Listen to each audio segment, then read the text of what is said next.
was-was. Was-was ini juga tadi terkait dengan akidah, kemudian terkait juga dengan taharah. Sebagian orang was-was karena tidak punya ilmu. Baru masuk ke rumah, waduh, jangan-jangan ada kotoran di ini, jangan-jangan. Sehingga sebagian orang pasang keran di depan rumahnya. Setiap masuk rumah dia cuci dulu keran apa?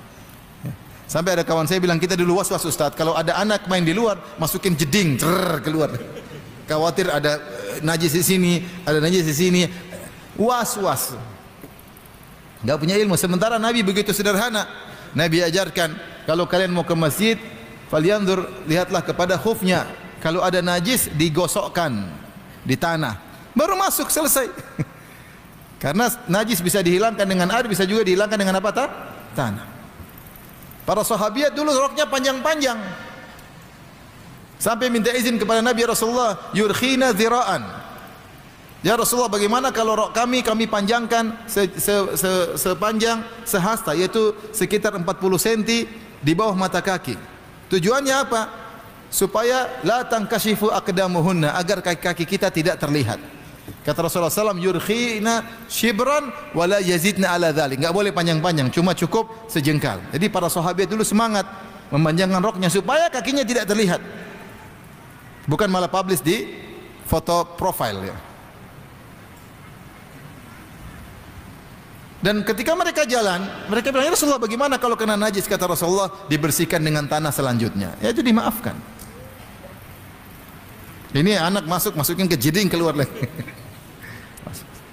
Seperti ada kelompok yang sesat, yang sedikit-sedikit najis, orang masuk dipel.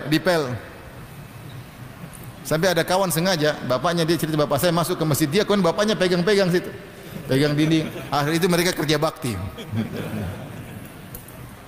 Bodoh, was-was dalam apa? Ibadah, was dalam tohar. Dan kadang setan karena kebodohan, tidak punya ilmu.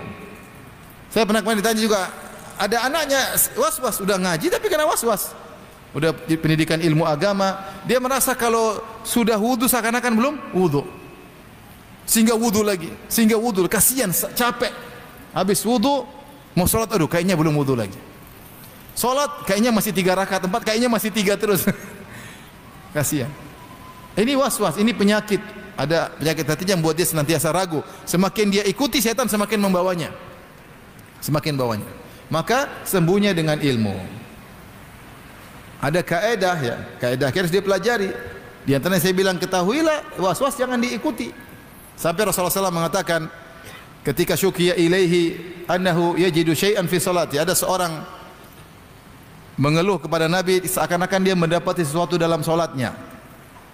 Seakan-akan dia buang angin. Dalam hadis Rasulullah mengatakan, datang setan mengganggu dengan meniup angin di duburnya sehingga seakan-akan keluar apa?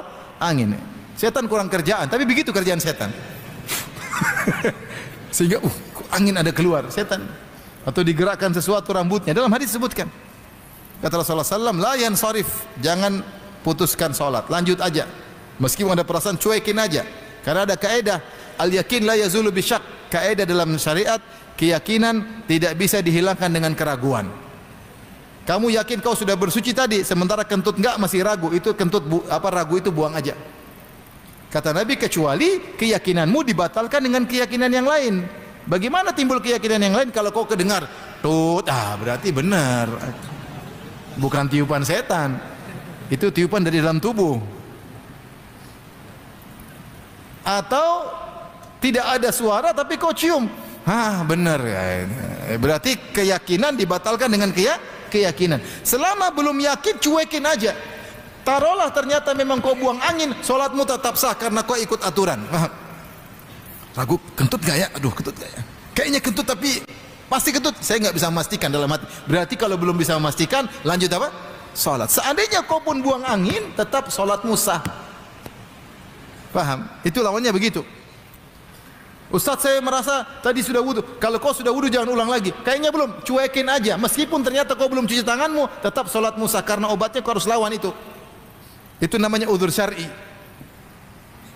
Seperti seorang yang mengalami salasilu ar-rih, senantiasa buang angin. Bagaimana? Sudah dia wudu, dia salat meskipun buang angin dimaafkan. Kenapa? Karena itu penyakit baginya.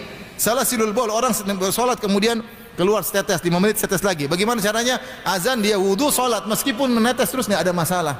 Karena ada tujuan syariat, engkau harus salat. Sementara ini uzur syar'i bagi kamu. Kalau kau ragu-ragu, kayaknya saya belum cuci tangan tadi. Itu kenapa basah? Enggak tahu juga kenapa basah. Kenapa? Kayaknya saya belum ini. Sampai wudu berulang-ulang, kasihan. Dan itu ada orang seperti itu. Caranya kau cuekin, jangan kau ikuti. Kalaupun ternyata kau belum berwudu, tetap salatmu apa? Sah. Jangan diikuti. Maksudnya ini terkadang penyakit hati harus dilawan dengan apa? Dengan ilmu.